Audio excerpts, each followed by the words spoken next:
Halo rekan-rekan semua, perkenalkan nama saya Ade Regi Injaya, mahasiswa Fakultas Psikologi Universitas Proklamasi 45 Yogyakarta.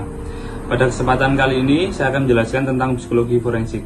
Pastinya penasaran dong, mari kita simak. Teman-teman tahu nggak sih apa itu psikologi forensik? Nah, sebelum kita bahas lebih jauh, kita harus kenalan dulu sama definisinya. Jadi, The Comment on Ethical Guidelines for Forensic, psikologi mendefinisikan psikologi forensik sebagai bentuk layanan. Psikologi yang membantu pihak pengadilan, pihak-pihak yang terlibat dalam proses hukum. Sedangkan, menurut Brigham, psikologi forensik adalah aplikasi ilmu psikologi pada semua isu hukum.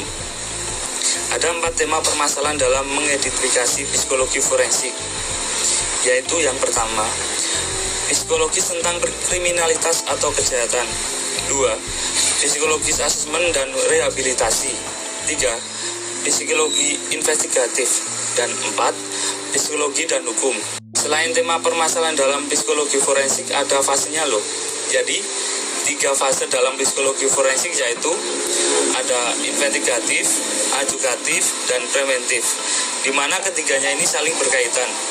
Seperti kegiatan investigatif menghasilkan respon-respon ajukatif yang menghasilkan ukuran-ukuran untuk mencegah perilaku tak diinginkan yang lebih jauh, dan preferensi akan menghasilkan pertanyaan-pertanyaan yang perlu diinvestigasi.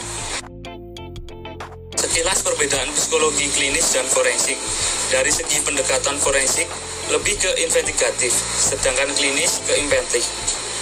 Dari tujuan forensik membantu peradilan, sedangkan klinis membantu klien.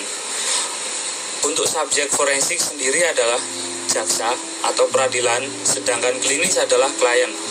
Serta dari segi fokus forensik lebih pada aspek hukum dan klinis ke masalah klien. Perkembangan psikologi forensik di Indonesia yaitu di Indonesia psikologi forensik relatif baru. Pada 3 November 2007 terbentuk Asosiasi Psikologi Forensik APSIFOR di Jakarta. APSIFOR merupakan asosiasi ke-13 di HIMSI. APSIFOR telah 3 kali mengadakan seminar dan workshop, yaitu pada 2008 di Surabaya, 2010 di Jakarta, dan 2011 di Semarang.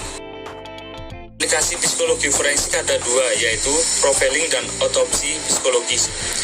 Profiling adalah suatu teknik investigasi yang bertujuan untuk membuat gambar, sketsa, karakteristik, ciri-ciri individu, atau tempat berdasarkan informasi yang diperoleh. Sedangkan otopsi psikologis yaitu proses untuk mengumpulkan segala informasi almarhum.